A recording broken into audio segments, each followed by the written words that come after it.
A armação contra Felipe Martins foi desmascarada ao vivo e a cores e revelou ainda a razão oculta, secreta da prisão ilegal de Felipe Martins, que vai te deixar aí de queixo caído. Esse é um daqueles vídeos raros, impagáveis, que a gente diz só acredito vendo, mas depois, mesmo de a gente ver, a gente não consegue acreditar. Essa foi a minha reação, o meu sentimento. Eu fiquei incrédulo assistindo isso aqui e achando até que, sei lá, era um vídeo feito por inteligência artificial, de tão absurdamente verdadeiro, claro, objetivo, no ponto. E aí eu senti que eu precisava compartilhar com vocês. Então bora lá comigo, direto ao ponto, direto ao vídeo. O que eu posso adiantar para vocês, e vou dar com exclusividade, é que a investigação nos Estados Unidos já está bastante avançada. Muito avançada. Tanto que o Dr. Marcelo agora foca exclusivamente, junto com a doutora Ana Bárbara, nessa parte internacional. Já se sabe quem foi o responsável pela inserção falsa no sistema americano. Então veja, é muito grave o que aconteceu. Muito grave. É criminoso, João. É criminoso.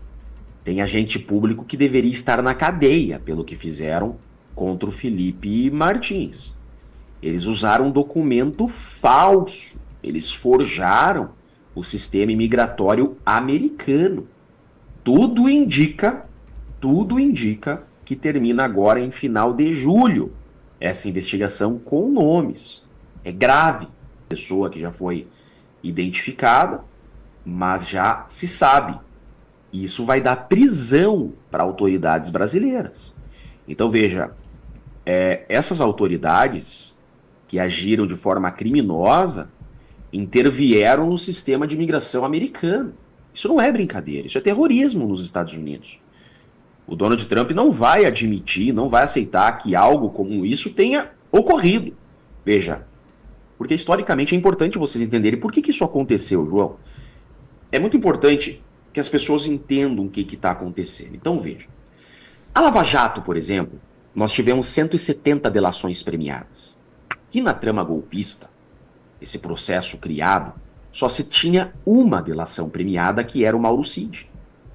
Então, se vir e pegarmos o histórico da delação do Mauro Cid, fica muito claro que eles selecionaram o Felipe Martins para que o Felipe Martins fosse mais um delator. Ter só o Mauro Cid como delator é muito frágil. Então eles põem o Felipe Martins na boca do Mauro Cid e eles prendem o Felipe Martins. Veja, o Mauro Cid ele é preso para delatar. Eles criam uma investigação de fraude à vacina. Depois esse inquérito de fraude à vacina é arquivado. Vejam só como é um inquérito criado. E eles prendem o Mauro Cid nessa inserção de documento falso em cartão de vacina.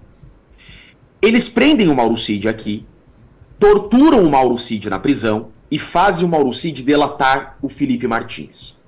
Para prender o Felipe Martins, para forçar o Felipe Martins também a delatar, eles inventam, por meio de documento falso, inserção no sistema americano, de que Felipe Martins teria viajado para o estrangeiro. E eles prendem o Felipe Martins com base nesse documento falso. Veja, é um documento criado. Isso é muito grave. O Felipe Martins é preso, resiste a não delatar. Quando ele começa a enfrentar resistência, ele então é jogado numa masmorra. Ele fica 10 dias numa cela escura, numa solitária, sem luz, sem janela, por 10 dias sem ver a luz do sol. Ainda assim, ele não delata. Por que ele seleciona o Felipe Martins? Veja, se o Mauro Cid, que é um militar, não aguentou a pressão e delatou, eles pensaram, o Felipe Martins, João, era o único civil próximo ao Bolsonaro. O Bolsonaro era cercado de militares. O Felipe Martins era o único civil.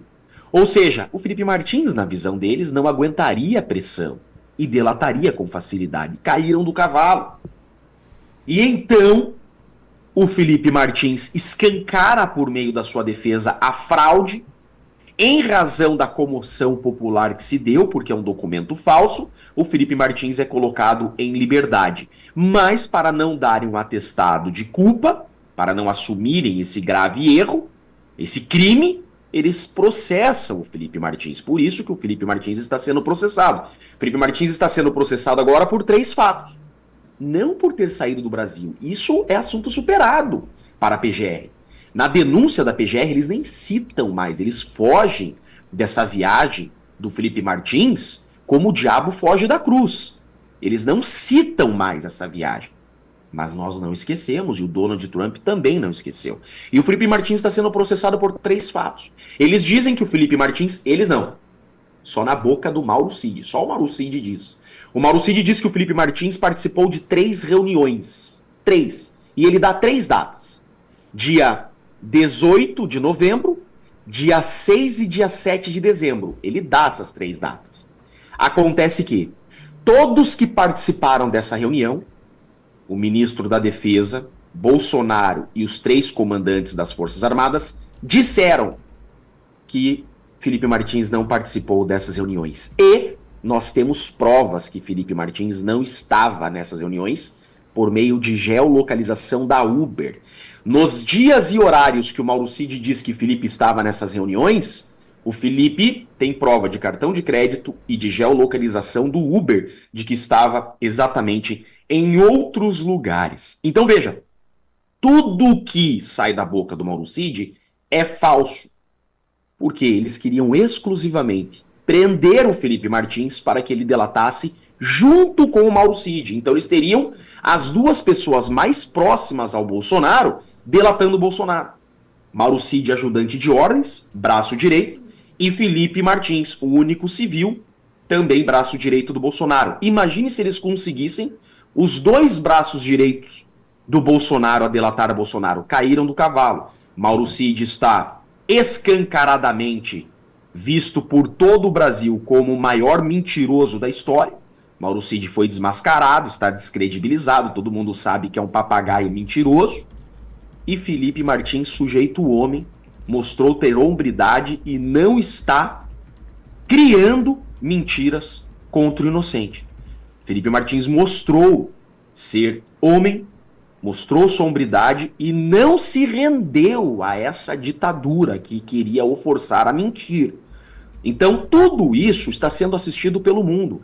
E o Donald Trump sabe de tudo isso. Porque o Donald Trump também foi vítima de um sistema como esse, que se utilizou do processo criminal para perseguir opositores políticos. Veja, esse formato de utilizar do processo criminal para perseguir opositores políticos é o novo formato de perseguição política. Isso está acontecendo em todo o mundo. Venezuela, Nicarágua, todos os países que estão perseguindo opositores políticos estão usando esse formato. Por quê? Porque você dá uma aparência de legitimidade à perseguição. E o Donald Trump foi vítima disso. Ele sabe o que é isso. Também criaram um processo criminal contra o Donald Trump nos Estados Unidos. E assim se faz. Por quê? Você dá uma aparência de legitimidade. Você mostra para a sociedade que não se trata de uma ditadura. Veja, nós não somos ditadores. Quem está processando é o Estado. Essa pessoa está tendo direito de defesa. Por isso que Bolsonaro está sendo processado de forma televisionada, para enganar o povo. Eles querem mostrar para a sociedade, olha, isso daqui não é uma ditadura. Eles estão tendo direito de defesa. Olha aí, o Felipe Martins contratou até um advogado combativo. Olhem só. Eles televisionam o recebimento da denúncia, televisionam as audiências para inglês ver, aquele ditado. Para inglês ver. Para mostrar para as pessoas que há um processo legítimo. Pessoas estão sendo processadas, mas estão sendo defendidas. Estão tendo direito de defesa. Mas a sentença já está pronta. Eles dão aparência de legitimidade para perseguir. Donald Trump sabe disso, foi vítima disso, somado ao fato de que esses criminosos que acusam e criaram essa farsa inseriram documento falso em sistema dos Estados Unidos, a maior nação do mundo. Isso não vai ficar barato. Esse pronunciamento do Donald Trump é porque ele sabe de tudo. Ele conhece, inclusive, a investigação já avançada do caso do Felipe Martins. A defesa do Donald Trump sabe o que se passou com o Felipe Martins, sabe que o Bolsonaro está sendo perseguido da mesma forma como o Donald Trump foi. E óbvio que consequências estão vindo, tanto que hoje nós amanhecemos com o Itamaraty com força total, tentando frear punições ao Alexandre de Moraes. Porque eles sabem que as punições já estão aí Elas virão, mas o Brasil se colocou nessa briga. O Brasil quis ser uma ditadura. O Brasil quis fraudar sistema imigratório americano. Nada mais correto que o Donald Trump defenda a sua nação e aplique a sua lei. Essa punição que o Donald Trump está querendo aplicar, essa sanção, é em território americano. É a lei americana sendo aplicada nos Estados Unidos. Então não está havendo qualquer invasão à soberania nacional brasileira. Não. É uma sanção que será aplicada pela lei americana nos Estados Unidos. E é necessário, porque a legislação americana foi violada por autoridades brasileiras. A lei não é para todos? Que a lei seja devidamente aplicada a todos. Doutor, aqui do meu lado, Eduardo Bogo também tem uma pergunta para o senhor. Bogo, por favor. Grande Bogo. Doutor Chiquini, grande prazer conversar com o senhor, que bom. E eu fico feliz porque toda essa maldade que está acontecendo com o Felipe Martins, eu tento, doutor Jeffrey, sempre puxar o lado bom, até nessas situações, mas uma parte positiva, né, de toda essa perseguição é a hombridade, o caráter e a honra do Felipe Martins.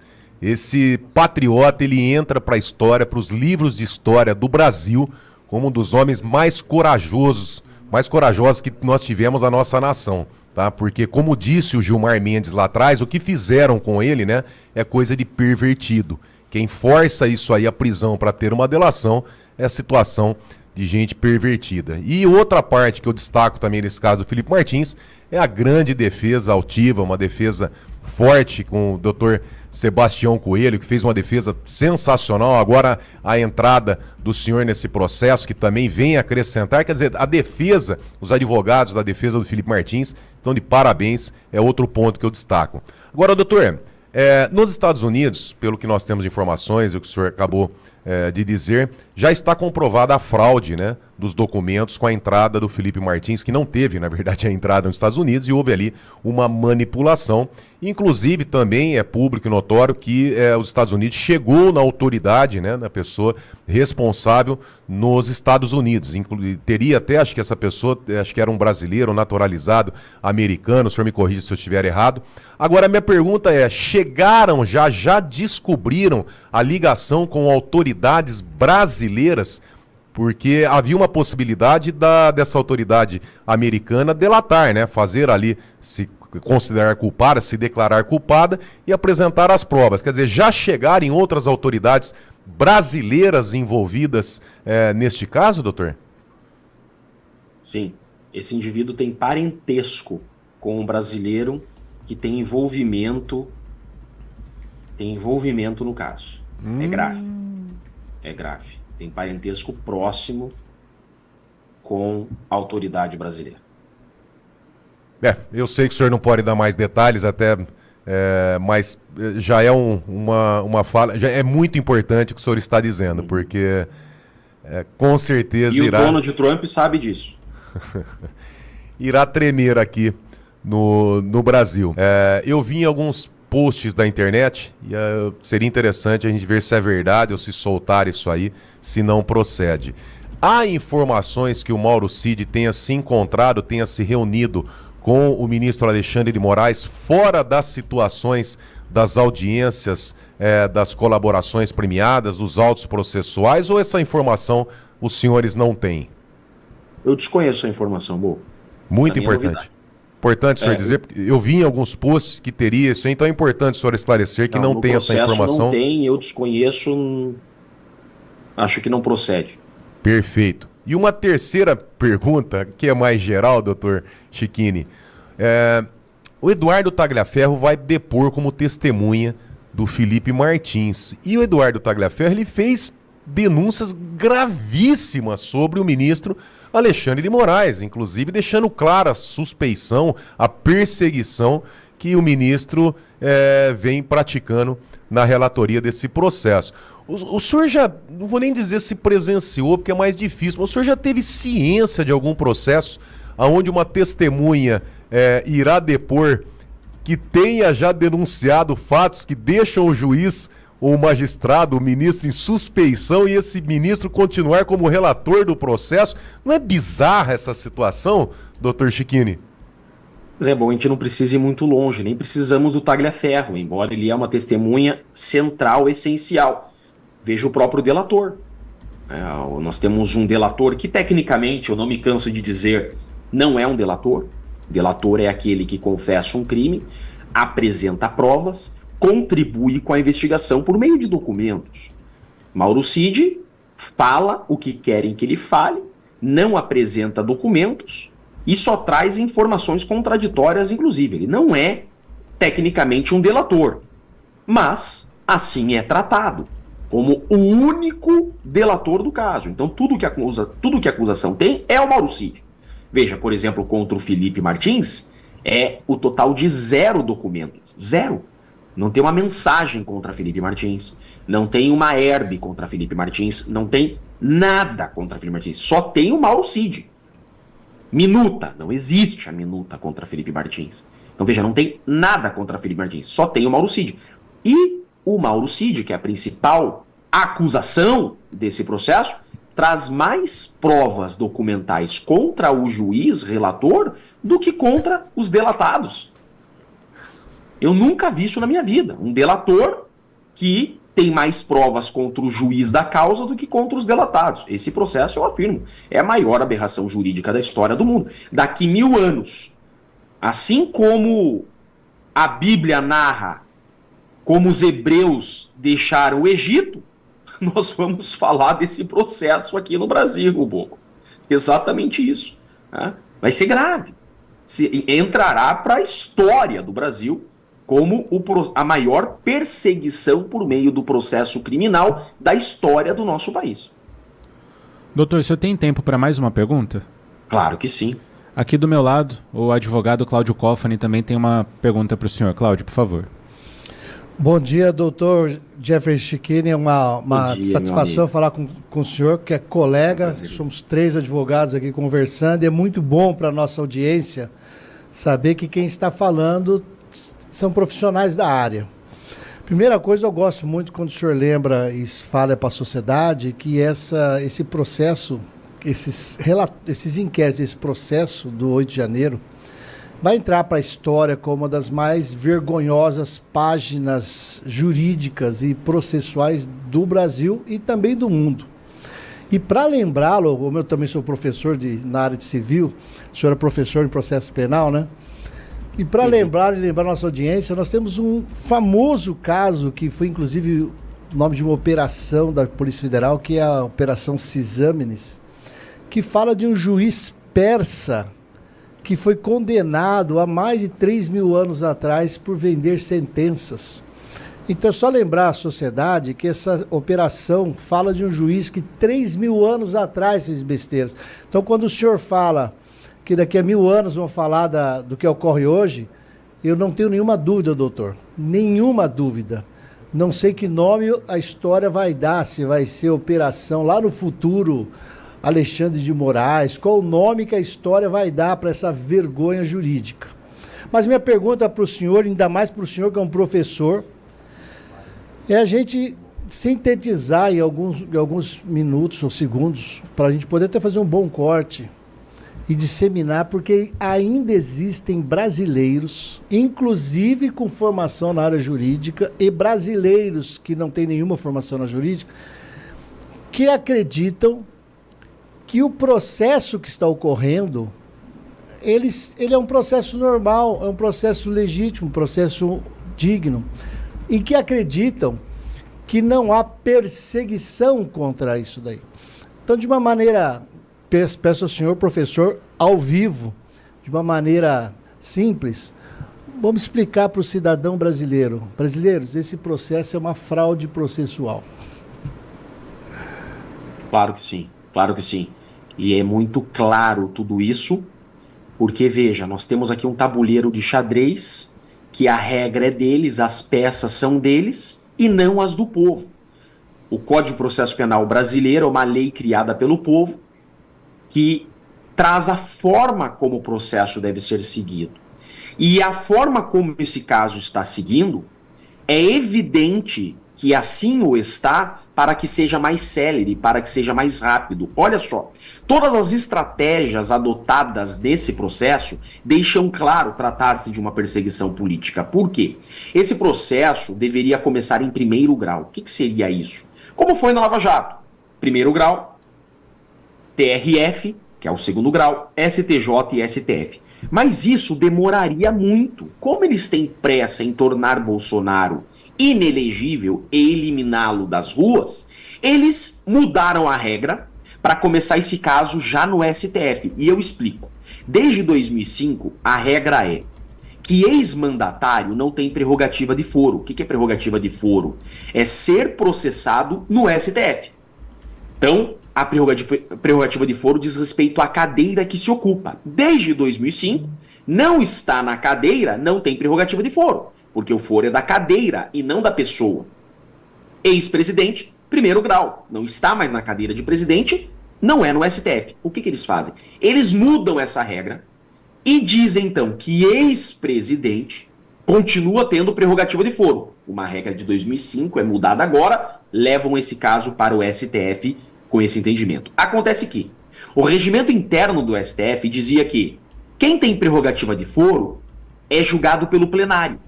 Só que ser julgado pelo plenário nesse caso demora um pouquinho mais do que eles queriam.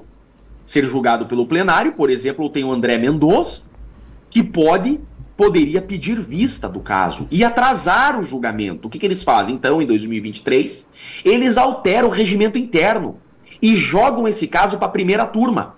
Primeira turma onde só tem companheiros. Flávio Dino, Alexandre de Moraes, que é o relator, Fachin. Essa é a primeira turma. Então eles mudam o entendimento em 2023 para jogar esse caso para a primeira turma. Veja, mudaram 2 entendimentos consolidados para isso. Esse caso vai para a primeira turma. Não bastasse, para serem mais rápidos ainda, eles dizem o seguinte, que não vão intimar as testemunhas das defesas. Veja, isso não existe. O Código de Processo Penal, que é a lei processual penal que rege o processo penal brasileiro, criada pelo povo, diz que o Estado intima as testemunhas. Vem o juiz e fala, ó, nós não vamos intimar as testemunhas das defesas. Querem ter testemunhas? Tragam suas próprias testemunhas. Por que isso? Para que o processo seja ainda mais rápido. Não bastasse, eles fracionam em 4 núcleos. Por quê? Porque colocar todo mundo junto demora mais o processo. Eles fracionam em núcleos para terminar o núcleo do Bolsonaro por primeiro. Então, eles fazem todas essas alterações. Agora chegando ao ponto final, o nevrálgico da perseguição. Tá? Por que isso? Por que isso? Simplesmente para enganar essas pessoas que estão sendo enganadas. Para dar uma aparência de legitimidade. Você matar o seu opositor político é politicamente, historicamente muito caro. Você derrubar um avião, você matar, você prender sem processo. Então o que eles fazem? Eles criam um processo criminal para dar aparência de legitimidade, para enganar essas pessoas. E aí eles televisionam as audiências para vender para as pessoas que são facilmente enganadas que esse é um processo legítimo. Porque então, colocando Bolsonaro atrás das grades, colocando os bolsonaristas atrás das grades, eles eliminam o bolsonarismo do país e ainda tem o discurso de que foi um processo. Isso não foi uma perseguição. Essas pessoas tiveram direito de defesa. Vejam, fizeram perguntas, tiveram advogados. E então eles têm esse contraponto a combater a nossa argumentação. Então a gente vem e mostra essas irregularidades e eles vendem para as pessoas que são manipuláveis a informação de que foi um Estado legítimo que puniu essas pessoas por crime. Para vocês entenderem, na Venezuela, em Nicarágua, você não tem presos políticos, você só tem presos comuns. Você só tem presos por crimes comuns. Esse é o formato que vem se adotando desde sempre nas ditaduras. Por exemplo, Venezuela viveu isso de 2014 a 2017 de forma idêntica. Criaram processos criminais para perseguir opositores políticos, condenaram e prenderam os opositores políticos. Você prender um opositor político é muito mais eficaz do que você torná-lo apenas inelegível. Porque se você prende o Bolsonaro, você o elimina do mundo. Ele é ex-militar, ele vai ser preso em um quartel, Quartel não é como um presídio que está um líder do Comando Vermelho do PCC onde entra celular. No quartel não vai entrar celular. As regras serão cumpridas à risca. Então Bolsonaro não terá contato mais com o mundo exterior. Não terá, não receberá visitas de pessoas que não seja a esposa e os filhos. Então, eles eliminam o Bolsonaro do jogo e o tornam inelegível para sempre.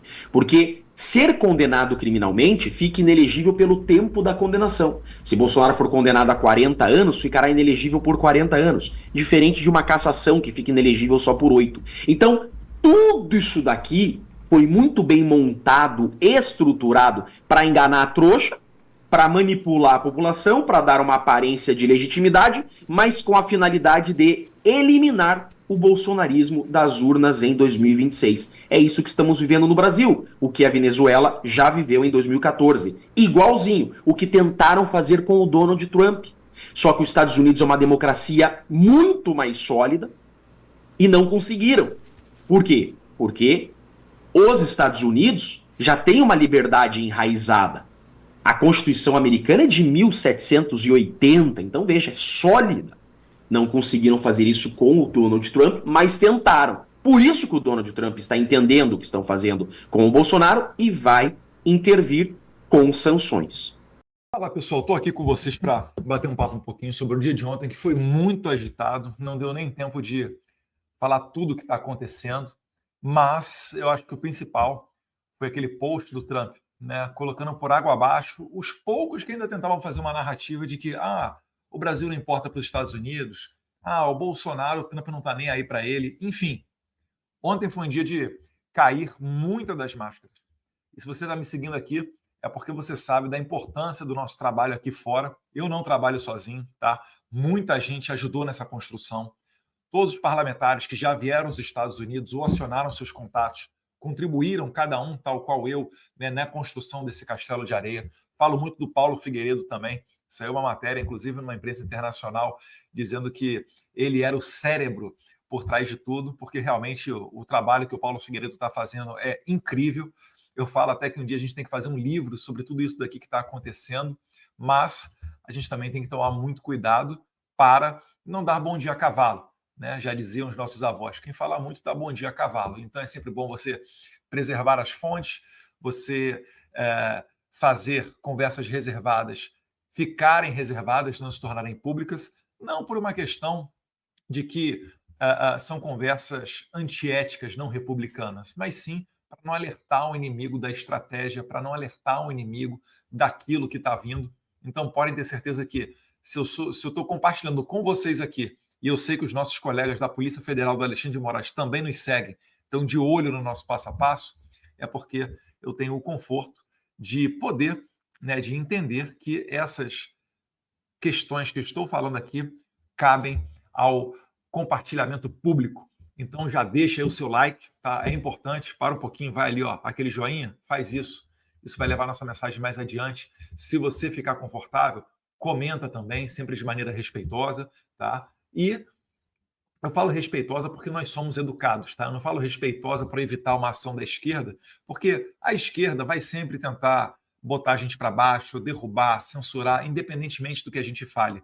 Tá? Qualquer pessoa, tira a figura do Jair Bolsonaro, qualquer pessoa que tivesse sido eleito presidente nas mesmas circunstâncias, né, de maneira independente e colocando o interesse popular em primeiro lugar, sofreria tudo isso que o Bolsonaro está sofrendo. Né? Nós só estamos no meio do caminho entre eles, que estão tentando destruir Bolsonaro agora no Supremo Tribunal Federal, e vocês. Vocês aí, a sua voz, o seu tweet é muito importante. É você que está fazendo esse sistema cair. Se não fosse por você, se eles não achassem que isso daí fosse importante, eles não estariam tentando te censurar, não é mesmo? Então, obrigado aí por compartilhar, curtir, comentar e agradecer também a todos vocês que entendem, né, a importância desse trabalho feito aqui de fora. Eu acho que está todo mundo muito ciente já de que dentro do Brasil não existem mais armas para a gente lutar contra essa ditadura. Eu respeito as pessoas que dizem isso, os políticos que falam que nós temos que combater internamente os nossos inimigos, mas eu não preciso seguir o que eles falam, porque isso para mim é uma estratégia furada e que se mostrou totalmente ineficiente até o dia de hoje. A gente está em outro momento histórico. A gente não está mais no impeachment da Dilma de 2016. A gente está tentando vencer a lawfare, né, esse ativismo judicial que é liderado pelo Alexandre de Moraes. E, como diria Rui Barbosa, a pior ditadura é a do poder judiciário, porque dela não há a quem recorrer. Espero que não retirem agora a estátua do Rui Barbosa lá do plenário do Senado Federal. Mas vamos lá. Eu trago aqui para vocês, primeiro, o post do Trump. E para fazer uma melhor tradução, eu não fui no Google, tá? Eu fui no ChatGPT. Inclusive, as ferramentas de inteligência artificial, elas têm se mostrado multifuncionais. Eu vejo isso acontecer muito com as pessoas da minha geração, né? Se você utiliza o ChatGPT ou qualquer ferramenta de IA somente como se fosse o Google para fazer uma pesquisa aqui, acolá, isso daí está um uso muito limitado do potencial que esse instrumento dispõe. Então, é muito mais do que uma ferramenta de busca. Ele serve para geração de imagens, confecção de relatórios, peças jurídicas, enfim, uma série de questões. Então, eu usei agora o ChatGPT, no caso aqui, como um tradutor. E aí eu coloquei aqui em português. Dá para a gente ir lendo? E eu estou aqui no celular também, então a gente vai lendo por aqui igualmente. Eu vou ler passo a passo com vocês e já vou adiantando, tá? O principal está no final e não é a frase do deixem o Bolsonaro em paz. Vocês vão ver e eu acredito que a maioria de vocês vão concordar comigo do porquê que eu estou falando isso. Então, cadê aqui? Vamos lá. O Brasil está fazendo uma coisa terrível ao tratar o ex-presidente Jair Bolsonaro dessa forma. Que forma? Com essa lawfare, né? Com esse ativismo judicial, sem a oportunidade que o presidente seja dado a ele a ampla defesa, o devido processo legal. Vale lembrar, né? O presidente Bolsonaro, ele não está sendo processado por enriquecimento ilícito, por corrupção. É a primeira vez que a gente tem um presidente da República, ou melhor, um ex-presidente, um político, né, sofrendo esse tipo de coisa.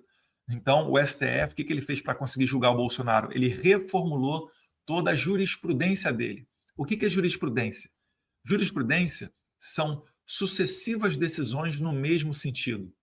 Então, se você tem vários tribunais, vários juízes, sempre interpretando a lei da mesma maneira, sempre aplicando aquele caso concreto, aquele tipo de medida, isso fica tão forte que acaba sendo uma jurisprudência. É uma tradição, é uma conduta uniforme dentro do tribunal. E a jurisprudência, ela, assim como a lei, ela também é fonte do direito. Então, o juiz, quando ele vai decidir, ele tem que olhar a lei e olha também a jurisprudência do tribunal. O que o STF está basicamente fazendo? Ele está ignorando toda a conduta, todos os julgados anteriores, para atrair a competência para si de julgar o presidente Jair Bolsonaro. Você deve ter ouvido falar, né? Algum jurista dizendo que Bolsonaro não deveria sequer estar sendo julgado pela Suprema Corte. Por quê? Porque ele não é mais presidente. Aqueles que têm a competência originária de serem julgados direto no STF têm um rol na Constituição prevendo quem são essas pessoas. Você, por exemplo, que está me assistindo, você provavelmente é uma pessoa comum. Se você cometer um crime, se ocorrer algum delito, se você for processado civilmente, etc., você não vai começar no STF. Por quê? Porque você não faz parte de uma daquelas pessoas naquela lista, né? Presidente, ministro de Estado, deputado, senador, PGR e várias outras autoridades que têm o chamado foro por prerrogativa de função, que é o popularmente conhecido como foro privilegiado. Então, aquele que senta naquela cadeira, ele sentou na cadeira de deputado, ele é merecedor daquele que popularmente ficou conhecido como privilégio, né? Nem sempre eu considero isso, porque não é o privilégio você ser julgado pelo STF originalmente, mas enfim, né? O foro por prerrogativa de função. Qual função? Presidente, vice-presidente, senador, deputado e assim por diante. Então vamos adiante aqui na frase do Trump. No post dele. Eu tenho observado, assim como o mundo. Então, olha só, não é só o Trump. Ele está falando que o mundo inteiro está vendo, e ele está certo. Eu até ressaltei em posts anteriores que jornais de esquerda estão sendo muito críticos ao Moraes, né? The Economist, Financial Times, The New York Times e, obviamente, outros mais à direita, né? Epoch Times, Wall Street Journal, enfim. Então, a mídia internacional ela já está olhando o que está acontecendo no Brasil e já até conhece Moraes. Vale lembrar uma matéria da Folha, né, falando da bancada anti-Moraes no Congresso. E sim, é verdade. E você pode até perceber, você não viu nenhum deputado, ainda que da esquerda, ainda que do Partido Democrata aqui nos Estados Unidos, falando que ele era a favor do Moraes ou defendendo as condutas do Moraes. Muito pelo contrário. A maré do Moraes está tão ruim que é provável até que a esquerda venha se unir à direita para não perder a bandeira das liberdades, para não depois ser facilmente rotulado de defensores de ditadores. Porque Moraes é igual a Lula. Lula anda com Maduro, com Ortega, com o que há de pior no mundo. Apoia o Hamas, o Hezbollah. Então ninguém mais quer se associar a esse sistema lulo-alexandrino, vamos assim dizer, né? Que é essa parceria entre o Alexandre de Moraes e o Lula. Seguindo aqui, então, eu tenho observado, assim como o mundo, enquanto eles só fazem persegui-lo, dia após dia, noite após noite, mês após mês, ano após ano. Isso daqui é uma frase, uma expressão para resumir o que o Bolsonaro tem dito sobre perseguição implacável. Concorda? Comenta aí. Ele, o Jair Bolsonaro, não é culpado de nada, exceto por ter lutado pelo povo. Olha o que eu estou falando. Bolsonaro só está no meio do caminho entre os ditadores e você da população. Conheci Jair Bolsonaro e ele foi um líder forte, que realmente amava o seu país. Também é um negociador muito duro em comércio. Então aqui o Trump está ressaltando características positivas do Bolsonaro. Está falando que conheceu ele, né, que teve contato pessoal, que olhou de perto aquilo que foi feito pelo presidente Bolsonaro no Brasil e depois deu um toque pessoal, dizendo que ele é um negociador muito duro. Aqui entra aquela parte que eu falei no começo do vídeo, né, onde a gente se reserva, né, onde a gente faz uma questão de uma análise para não deixar tudo virar público, também por questões éticas, né? Eu participei de algumas reuniões, já estive algumas vezes, já algumas boas vezes, junto com o presidente Trump, inclusive quando ele não era mais presidente, tá?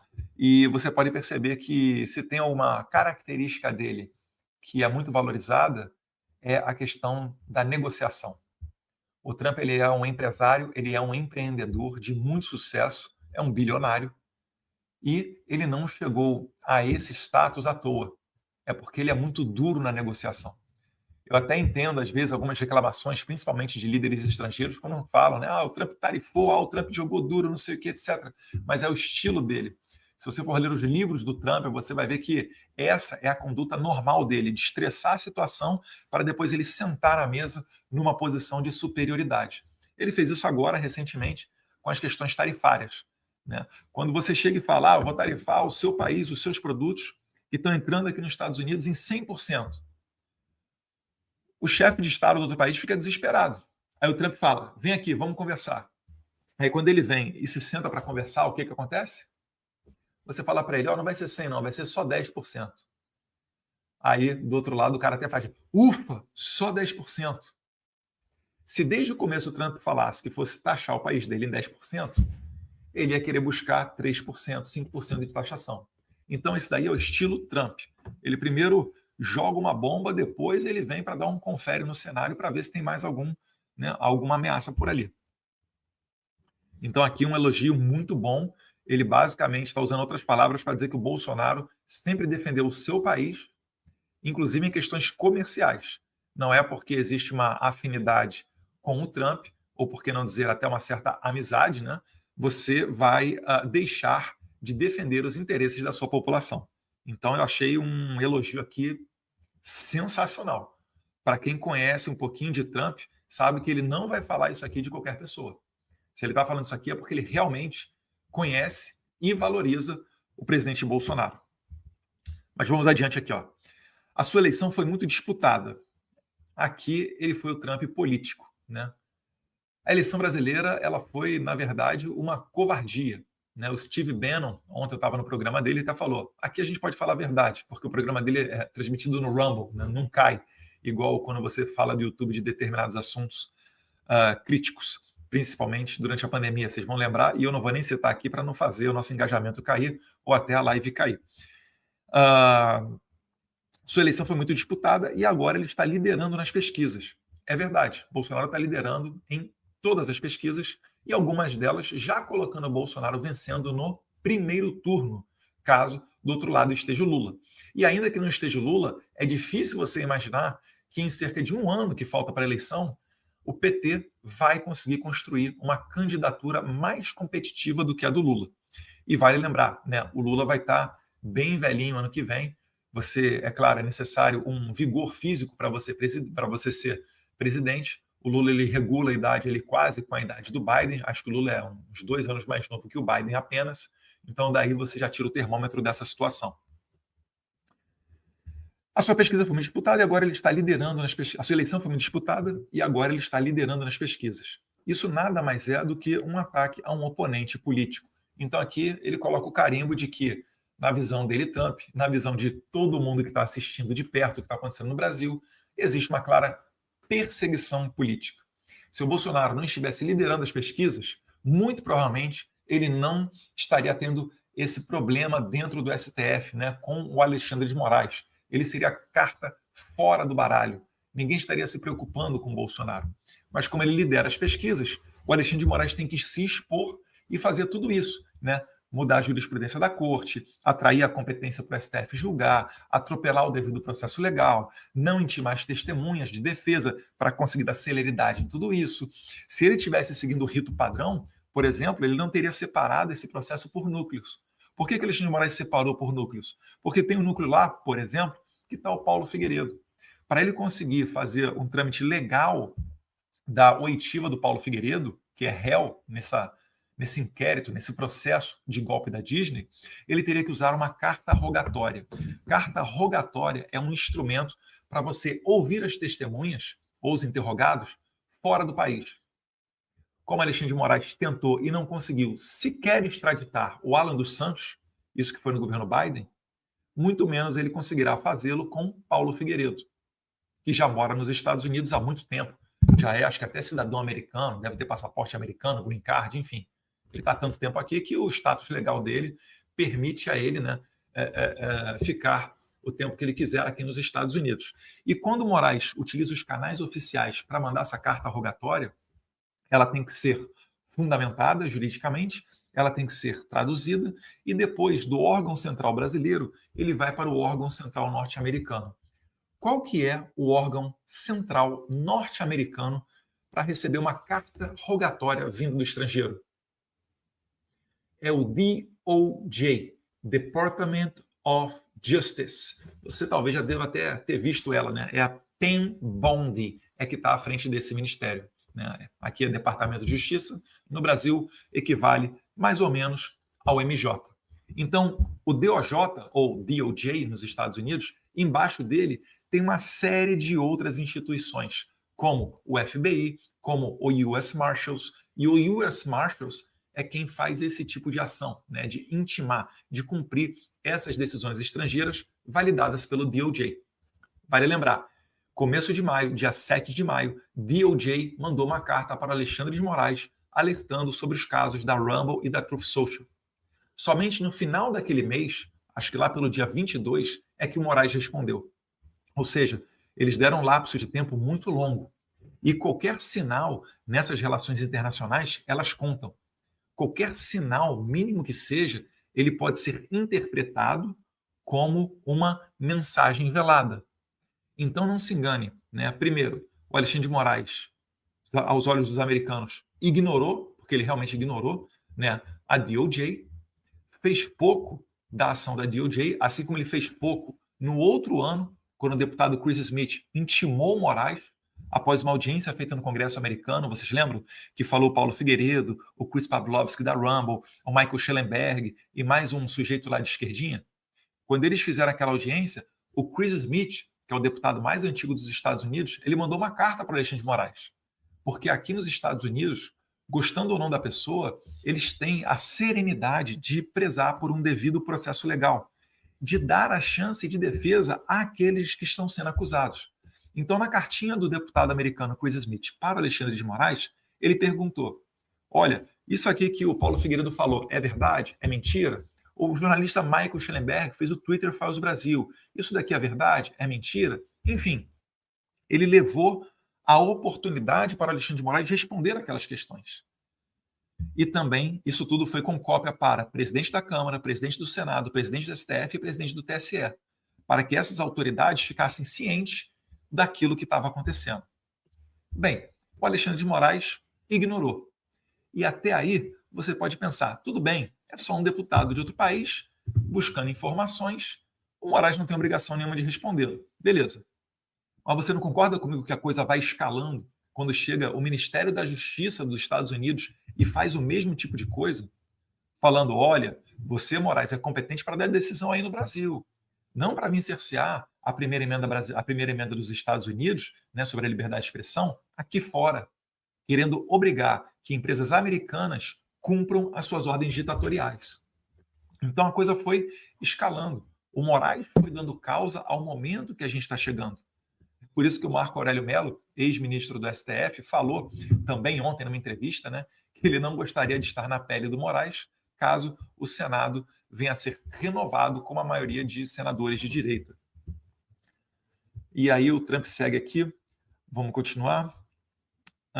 Isso nada mais é do que um ataque a um oponente político. Algo que eu conheço muito bem. Aconteceu comigo 10 vezes maior. E agora o nosso país é o mais desejado do mundo. O Bolsonaro está sendo acusado de crimes que podem levá-lo até 38 anos de cadeia. A gente sabe que isso tudo é uma palhaçada. Mas o caso do Trump, se ele não fosse eleito presidente, ele estava tomando, somado todos os processos que ele estava respondendo, mais de 300 anos de cadeia. É isso aí. O Trump estava respondendo a processos que dariam centenas de anos de cadeia. E ele não teria nem para onde ir ou a quem recorrer. Uma situação muito mais sensível. É por isso que ele coloca aqui que ele fala que aconteceu comigo 10 vezes mais. Né? E ele fala que ele conseguiu vencer isso. E vencer a lawfare permitiu a ele representar o interesse dos americanos. E aí ele usa uma expressão, né, que agora o nosso país é o mais the hottest of the world, que é o mais quente do mundo, levado a uma tradução literal ao pé da letra, mas na verdade quer dizer que é o país que está bombando, que está surfando aí na crista da onda. Então vamos aqui agora para o último parágrafo, está chegando aquele momento que eu queria falar com vocês. O grande povo do Brasil, repare só, mais uma vez ele cita a palavra povo brasileiro. Ele falou lá no começo, agora ele repete no final, no fechamento do texto dele. Inclusive, isso aí é uma tática, né, de dissertação. O grande povo do Brasil não aceitará o que estão fazendo com o seu ex-presidente. Estarei observando a caça às bruxas em caça alta. Ele não está falando apenas de Jair Bolsonaro. A palavra está no plural. Caça às bruxas. Percebeu? Contra Jair Bolsonaro, a sua família, né? O Carlos está lá sofrendo com o negócio de ABIN paralela, outro negócio sem pé nem cabeça nenhum, tá? Tem a questão do meu exílio, inclusive o Jair Renan, que agora é vereador lá em Balneário Camboriú, já recebeu a visita da Polícia Federal sobre um outro caso ridículo de esdrúxulo.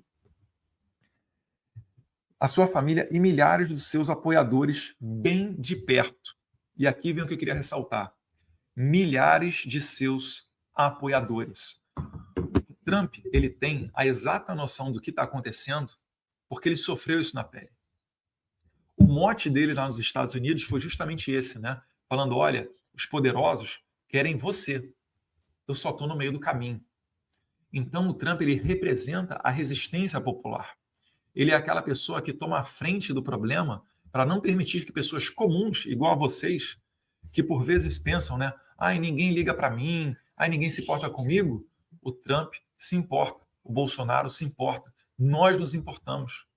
É por isso que eu estou aqui sabendo, tem um processo correndo contra mim no Brasil, foi aberto um inquérito por tentativa de abolição violenta do Estado Democrático de Direito. E aí, esse é o problema de gravar em casa. Vou fazer já, princesa. Vai lá. E aí, só um pouquinho, estou terminando já, tá? E então, como ele sofreu isso na pele, ele sabe perfeitamente que o que está acontecendo no Brasil é um espelho, um reflexo daquilo que ocorreu nos Estados Unidos. E se você for acompanhar a cronologia dos fatos políticos, se você for ver, em 2016, Trump, em 2018, eleito Bolsonaro. Depois o Trump e o Bolsonaro saíram em eleições, no mínimo, contestáveis. Depois o Trump venceu a lawfare e voltou ao poder. O que está faltando ao Bolsonaro é só vencer a lawfare, que ele também vai voltar ao poder. É por isso que o nome dele continua figurando nas pesquisas. Porque se ele vencer essa batalha judicial, ele já é o próximo presidente da República. Se hoje está pesquisa dando que o Bolsonaro vence no primeiro turno, isso vai se aprofundar mais daqui até ano que vem, porque a perspectiva da economia é se deteriorar ainda mais. O Brasil está batendo recorde em fuga, não só de milionários do país, mas também de capitais, de investimentos. Então a economia está ruim. E o Lula prometeu entregar uma economia tão boa que o pobre ia estar tomando cervejinha e comendo picanha final de semana. E a gente sabe e tem certeza que isso não irá acontecer. É por isso também que eu acredito que não vai colar a narrativa do Lula de cavar essa falta, né, de toda hora estar falando do Trump e falando mal do Trump e falando de moeda dos BRICS e recebendo navio do Irã e etc., porque ele busca um conflito com o Trump para tentar vender a narrativa de que, povo brasileiro, nós precisamos nos unir para combater um inimigo estrangeiro em comum. Isso não irá funcionar. Foi tentado no passado, né? Foi tentado em diversas oportunidades, e aqui no Brasil vai ser tentado pelo Lula. Mas eu te garanto, não vai funcionar. Por quê? Porque quando chegar o momento da eleição, se nós tivermos eleições limpas e transparentes, mas esse é outro assunto, vou dissecar em outro vídeo com vocês mais para frente, mas se nós tivermos eleições limpas e transparentes, o brasileiro ele vai olhar para o debate, ele vai tentar decidir o voto dele e ele vai olhar o seguinte: de um lado está o Lula falando, vamos nos unir contra o inimigo externo que é o Trump, porque ele está indo para cima do Alexandre de Moraes e de mim. Ou melhor, nem do Lula, né? O Trump nem citou Lula. Vamos reformular aqui então. Porque o Trump está indo para cima do Alexandre de Moraes. Brasileiros univos, né? Para deixar igual o Manifesto Comunista. E do outro lado, vai estar o Bolsonaro falando, olha, esse cara daí que está falando para a gente se unir, disse que você está comendo picanha e tomando cervejinha. Como é que está a tua vida hoje? Está melhor ou está pior? Então, no final das contas, a realidade vai se impor, né? O brasileiro vai ter que decidir entre se unir a um pretenso nacionalismo ou, né, poder ter a esperança de ver o preço dos produtos mais baratos, mais emprego, melhor estrutura e realmente colocar diante o país, né, de dimensões continentais como o Brasil. E aí, essa foi a parte mais importante que eu estou falando, é contra os apoiadores da perseguição, não é contra o Bolsonaro. O Bolsonaro só representa os apoiadores. E aí vem a tacada final. O único julgamento que deveria estar acontecendo é o julgamento dos eleitores do Brasil. Isso se chama eleição. Deixem Bolsonaro em paz. E é o que a gente pede. A gente nunca pede um privilégio do Bolsonaro. O Trump não está falando aqui que o melhor julgamento que existe, o melhor remédio que existe é Bolsonaro presidente. Não é isso que ele está falando. Ele só está falando que deixem o povo escolher. Se o povo escolher o Lula, eu vou falar parabéns e vamos embora. Agora, não pode, no processo eleitoral, você utilizar maquininhas, né, sem um mínimo de auditoria, falar, a maquininha é auditável. Pô, o próprio software dela audita ela, pô, tá de brincadeira. Isso, por conceito, nem se chama de auditoria. Por que as empresas gastam rios de dinheiro contratando, né, a Ernest, a PwC, outros tipos de auditoria? Porque tem que vir alguém de fora com credibilidade para analisar as contas da sua empresa. Se for você mesmo analisando, complicado, né? Será que alguém vai, né, jogar para baixo o seu próprio produto, né, aquilo que eles produzem? É claro que não. Então, é por isso que existe isso. Então, a urna eletrônica ela tem que ser auditada por alguém de fora. Tem que ser auditada por um mecanismo diferente daquele mecanismo digital. E aí, a gente advoga a favor, não só do voto impresso. O voto impresso, gente, o voto pode ser na pedra, não tem problema. O negócio é você fazer a contagem pública dos votos de maneira que o mais ignorante dos eleitores se sinta parte daquele processo. Isso é que é o principal. Isso é que é a democracia. Eu tenho certeza que muitos de vocês hoje não têm certeza, né? Você aperta lá o botãozinho e ora lá para que, lá em Brasília, na Central, uns 20 burocratas contem de maneira apropriada aquele teu voto. Mas você não tem certeza se ele foi válido ou não. Concorda comigo? Comenta até aí se você tem uma discordância sobre isso que eu estou falando. Eu acho que suspeitar das coisas, ainda dos fatos, e suspeitar da administração pública é um direito do cidadão que vive numa democracia, numa ditadura que você não pode contestar uma eleição. Né? Vai ver lá como é que é a eleição na Coreia do Norte do Kim Jong-un. É 100%, se não estou 100%, é 101% votando nele. Então, meus caros, o Trump deixa lá, no final, deixa o Bolsonaro em paz, porque é tudo isso que a gente anseia, não é nada diferente disso. Tudo isso, gente, faz soprar ventos de esperança sobre nós. Mas será que é o fim dos abusos contra a direita? Segue aqui.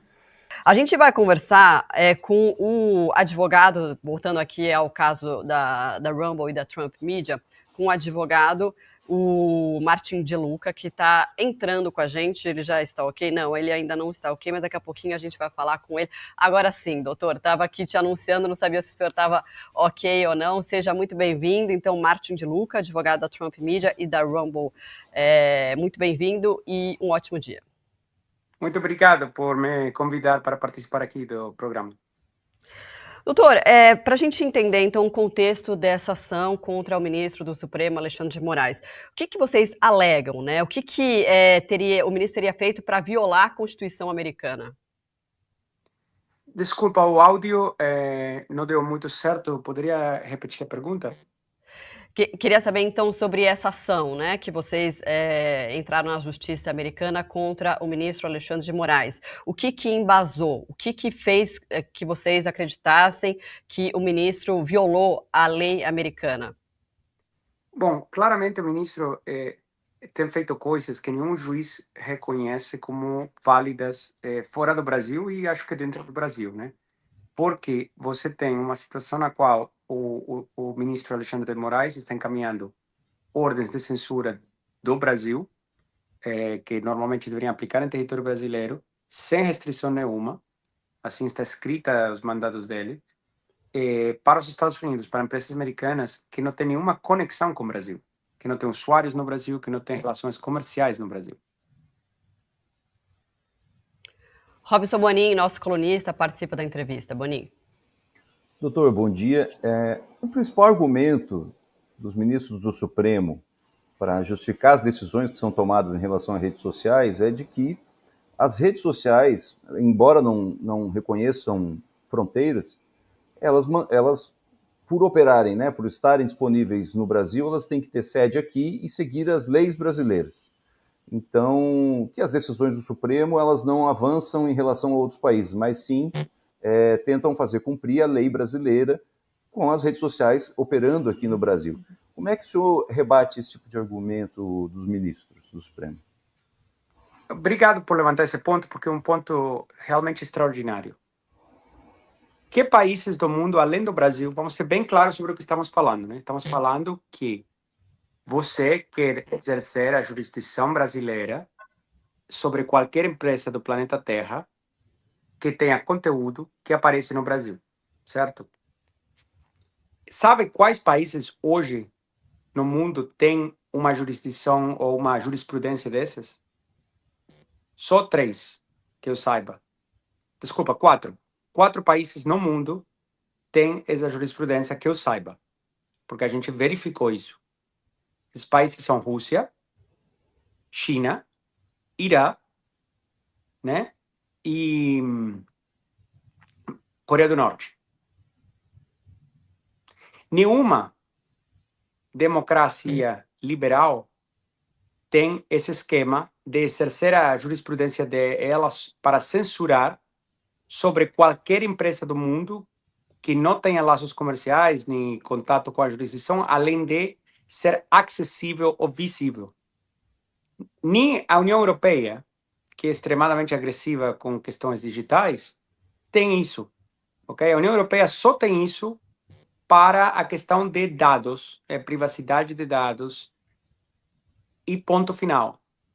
Nenhum outro país, além dos que eu mencionei, com certeza nenhuma democracia liberal tem isso para censura. Então, o que quer dizer isso sobre o Brasil? Agora, doutor, o que pode acontecer com o ministro caso vocês ganhem esse processo? O que vocês pedem nessa ação?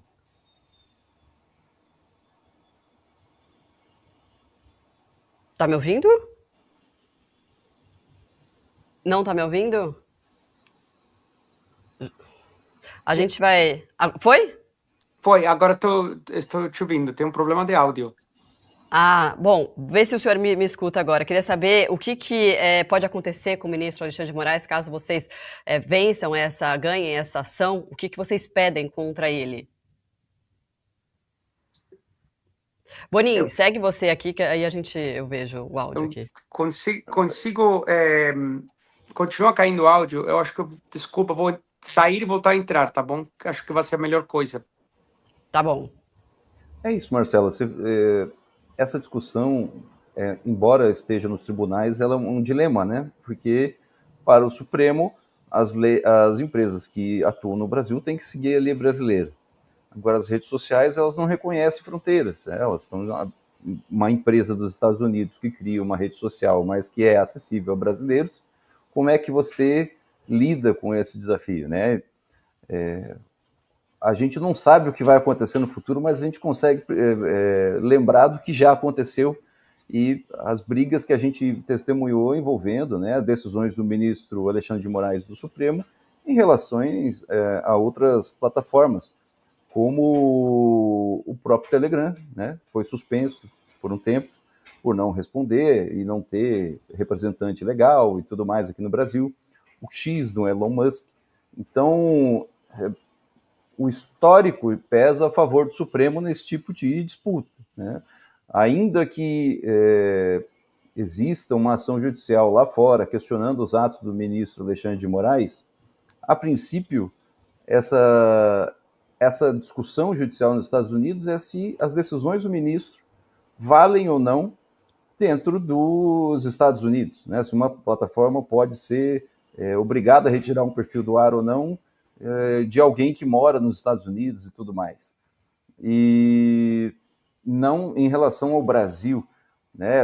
Ou também pessoalmente em relação ao ministro, em tese não aconteceria nada, né, nesse processo. Mas a gente sabe que tem toda essa discussão do governo dos Estados Unidos já anunciaram lá atrás, restrições de visto para determinadas pessoas que são vistas como inimigas da democracia, né?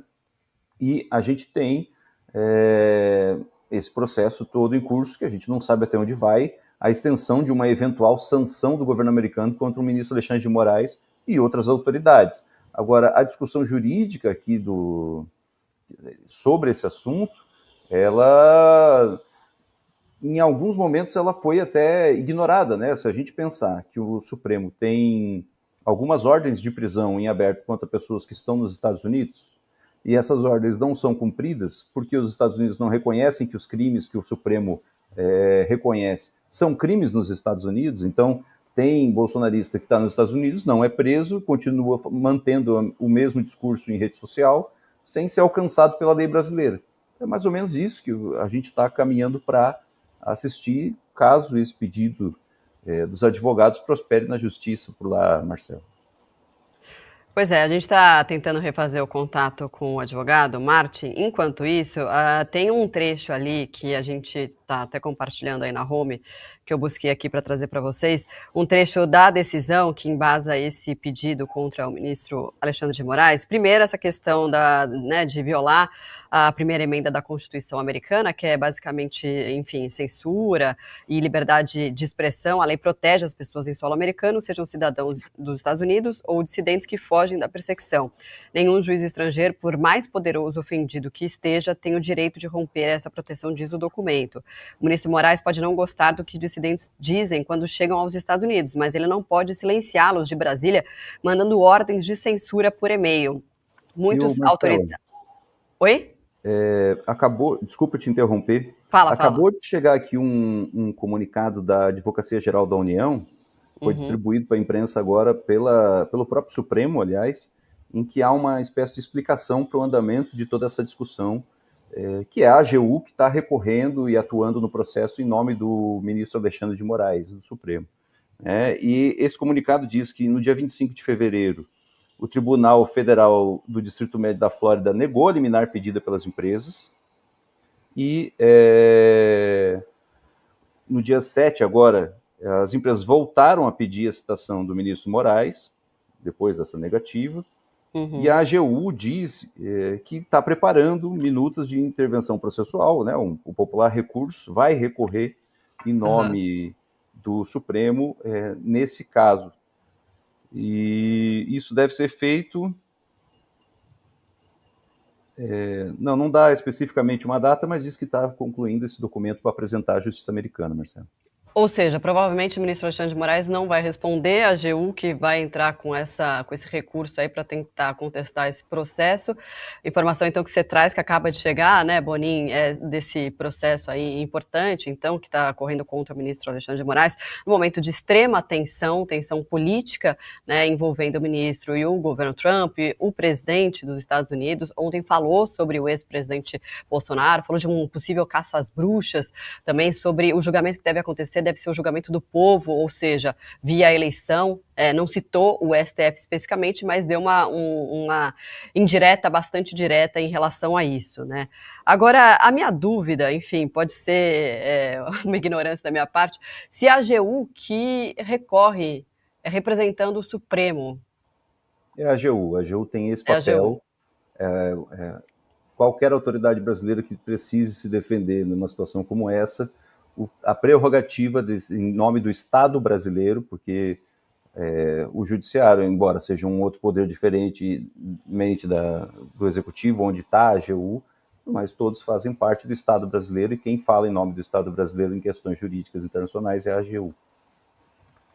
Você me mandou aqui o documento, eu vou tentar abrir para compartilhar o documento da AGU. Acho que eu não consigo abrir aqui. Mas, enfim, é mais um passo nesse processo. O que também, né, quando a AGU tem esse papel, como você mencionou aí, mas acaba envolvendo o governo brasileiro nessa briga com o ministro Alexandre de Moraes, né? É isso. O governo, na verdade, ele tem, como aparentemente é uma disputa jurídica, mas ela envolve questões diplomáticas, né? Porque é um poder de um outro país. Teoricamente, é a soberania dos países, né? Questionando a legitimidade, a autoridade de um poder constitucional no Brasil e tudo mais. Então, como é tudo muito novo, muito estranho, né? Olha aí o documento. Ah, olha. Bom, eu não estou conseguindo ver, mas o geral você já trouxe aqui para a gente, Eu dei uma resumida nisso, que eles estão dizendo que esse momento processual é um novo recurso das empresas e que a AGU vai rebater os argumentos apresentados, como fez na primeira vez. Bom, vamos aguardar. A gente também está tentando contato, não sei se a gente vai conseguir, que a gente teve um problema ali na comunicação com o doutor Martin de Luca, que é o advogado da Rumble e também da Trump Media. Acho que agora sim, doutor. O senhor me escuta bem? Então, tá me escutando? Perfeito, agora. Que ótimo, muito bom, então. Doutor, agradeço também o seu esforço aí em tentar, né, fazer essa conexão para falar com a gente. E eu questionava, então, sobre a questão do que vocês pedem nessa ação e se vocês, né, ganharem nesse processo, o que pode acontecer contra o ministro Alexandre de Moraes? Bom, vamos lá. Estava escutando aí esse comunicado. Esse comunicado está cheio de mentiras. Ok? Primeira coisa é que você pode mentir por omissão. E é muito sério quando uma entidade pública faz um comunicado mentindo à sua população.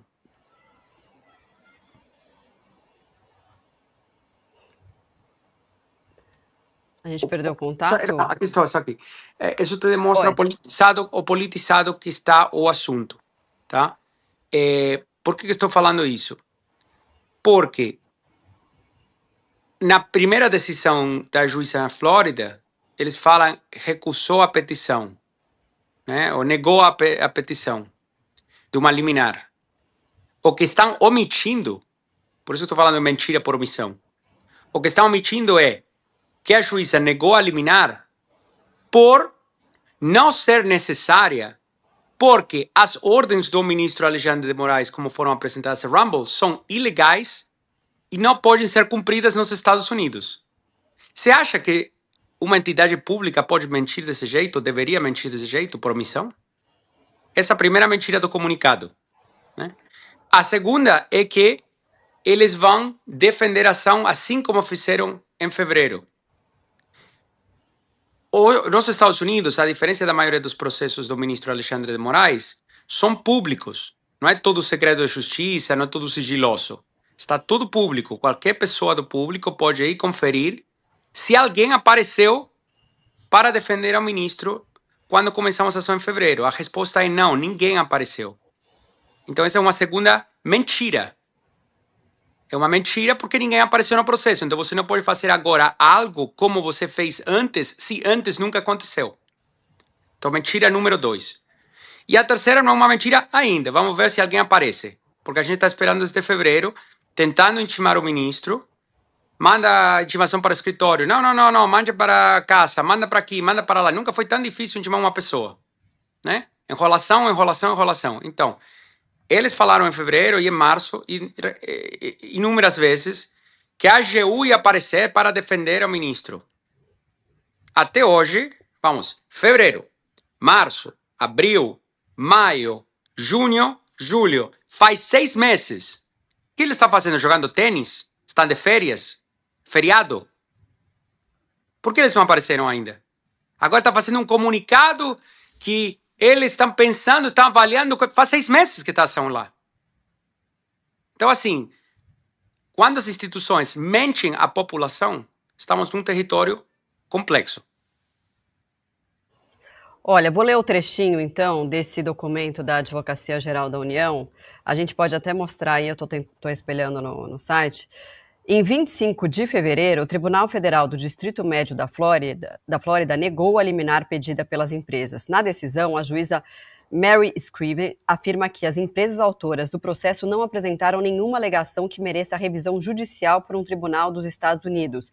A magistrada esclarece na decisão que não há nenhum tipo de cooperação jurídica internacional enviado pelo Brasil aos Estados Unidos para que as decisões judiciais tomadas por ministros do STF resultem em medidas de execução em território estadunidense. Então é isso que o senhor acha que não faz sentido, é isso? Não só não faz sentido, é uma mentira. O documento, a decisão da juíza é pública. Foi circulada pela mídia mundial diversas vezes. É uma decisão de 3 folhas. E outra, a decisão não fala absolutamente nada de outros ministros. E eu quero ser bem claro com esse ponto. Não, a Rumble e a Trump Media não sabem de nenhum outro caso, de nenhum outro juiz brasileiro que tenha feito o que o ministro Alexandre de Moraes fez. Nem de primeira instância, nem de segunda instância, nem de TRF, nem de STF, nem de STJ. Os juízes sabem como fazer as coisas direitinho. E, em praticamente todos os casos, eles cumprem com o protocolo, que é notificar a autoridade americana para encaminhar um mandado aos Estados Unidos. Ok? Nesse caso, o ministro Alexandre de Moraes fez algo que vai contra os protocolos, contra os tratados bilaterais entre Estados Unidos e Brasil e contra a prática rotinária do judiciário, que em praticamente todos os casos respeita o protocolo. Então, outra mentira que tem nesse comunicado é que fala que a juíza fez referência aos ministros. Não fez referência aos ministros, porque não tem nenhum outro ministro envolvido aqui.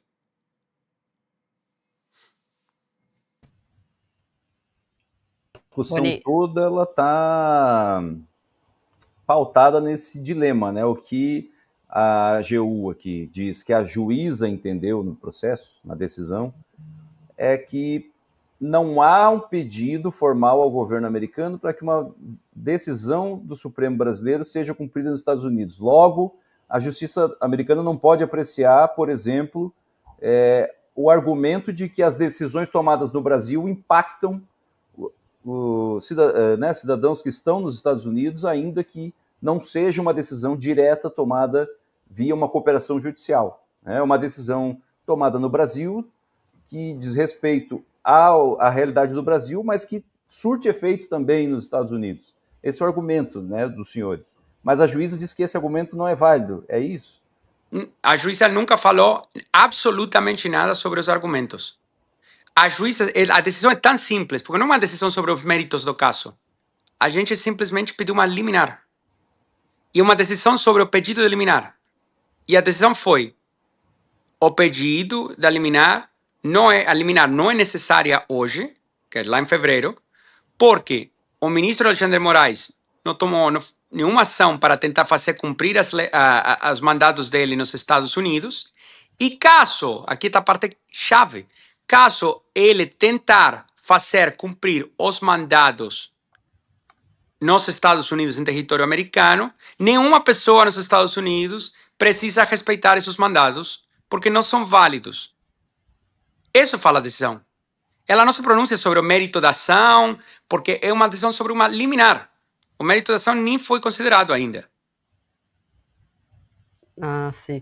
Agora, doutor, vou voltar a perguntar, que o senhor foi para essa questão da AGU, porque é a notícia que a gente trouxe também mais quente.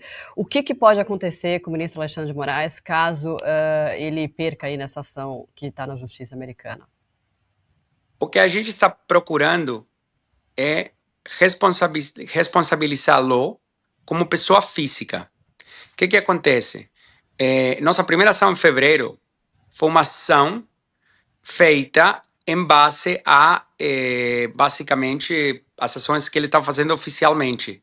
E o que foi descoberto depois, ao longo da nossa investigação, é que ele tinha mandado ordens de censura ou ido detrás de cidadãos americanos, empresas americanas e residentes dos Estados Unidos em diversos casos, não só em nossa primeira ação. E que, aparentemente, o resto do judiciário brasileiro respeita os protocolos, respeita a lei e respeita os tratados internacionais. Então, só ele estava atuando dessa forma. Quando a gente percebeu isso, a gente emendou a denúncia em maio desse ano, sem ainda ele aparecer e responder, porque até hoje não respondeu nada. Lembremos disso.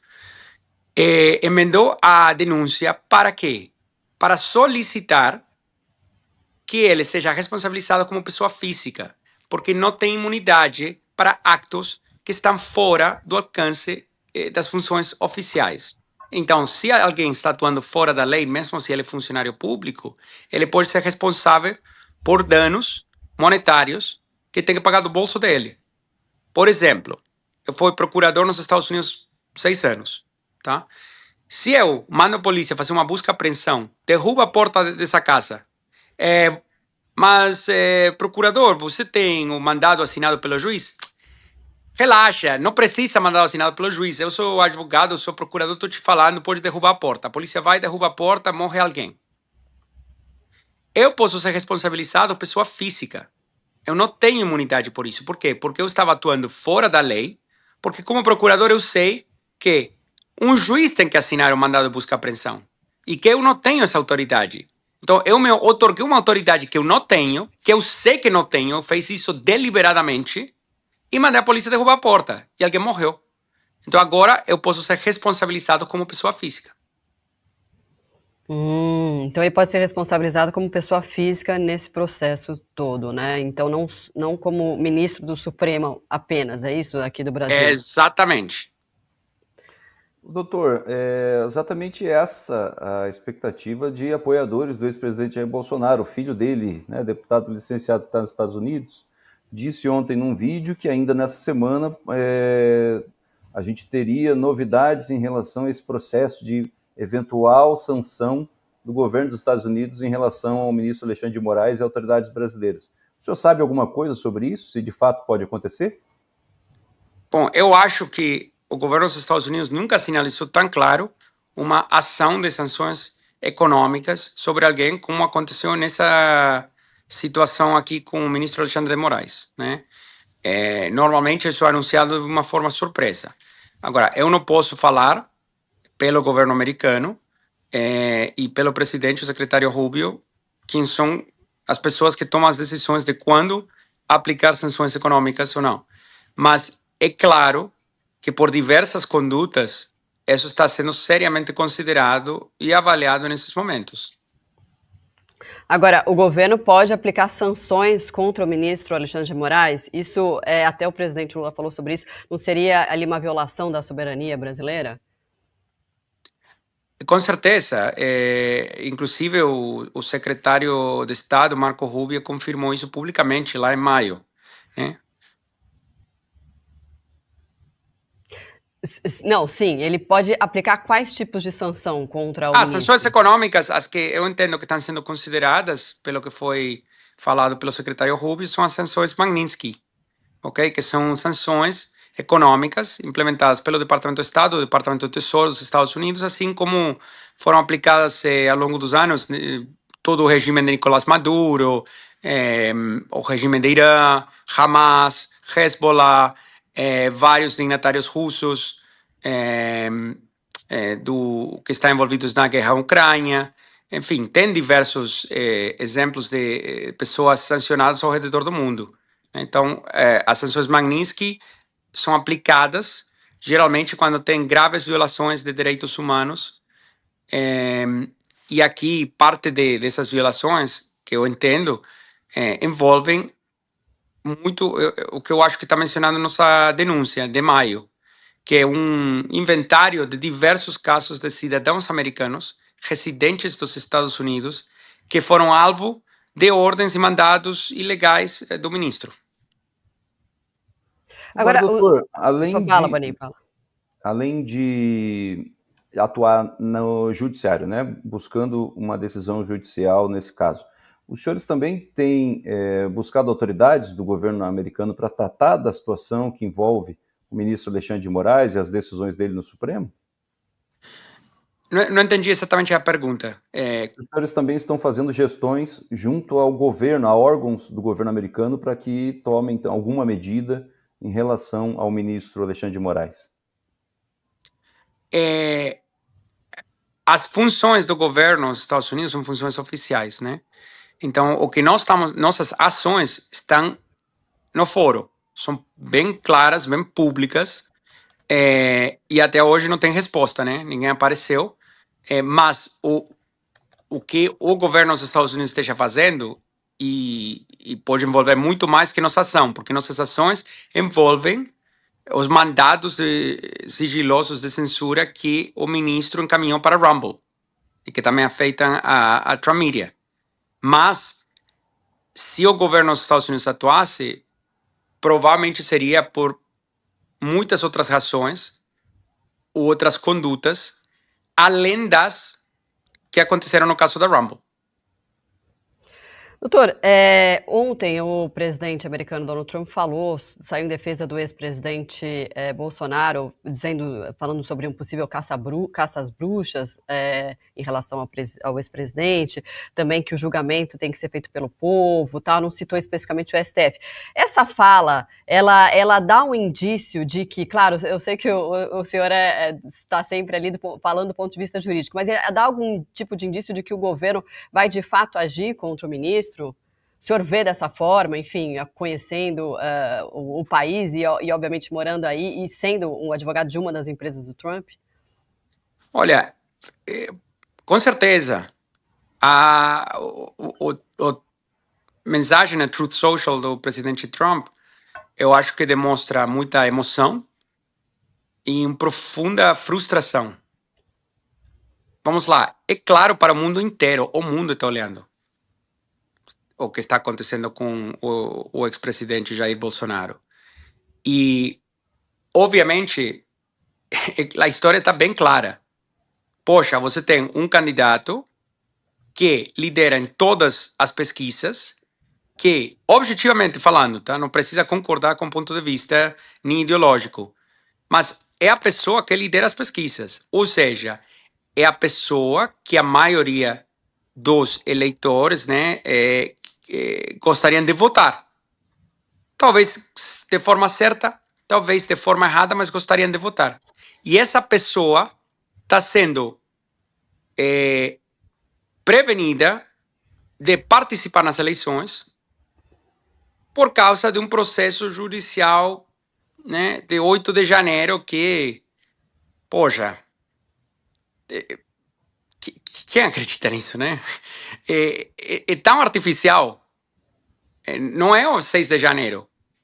Tá? Eles copiaram e colaram, mas copiaram e colaram errado. Não morreu ninguém. Jair Bolsonaro se encontrava na Flórida, em Orlando. E vamos lá, se alguém quer fazer um golpe, é tão absurda a história, tipo, seria bom se a mídia pudesse eventualmente falar não só a verdade, senão o senso comum, o que as pessoas falam na cozinha da casa deles, o que as pessoas falam na empresa, no estacionamento, na baladinha e no barzinho.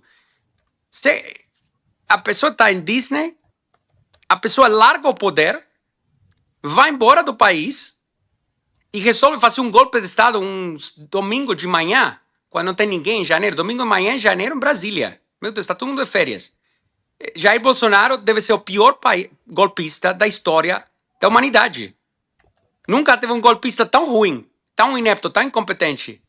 Então, é tão absurdo que seria engraçado se não fosse que esse processo ridículo está sendo utilizado para evitar que o Jair Bolsonaro participe nas eleições. Se ganhar ou perder, esse é um problema do Brasil. Mas como um judiciário, um ministro não eleito por ninguém, que nunca teve um voto de ninguém, vai decidir quem que é competente para liderar o país?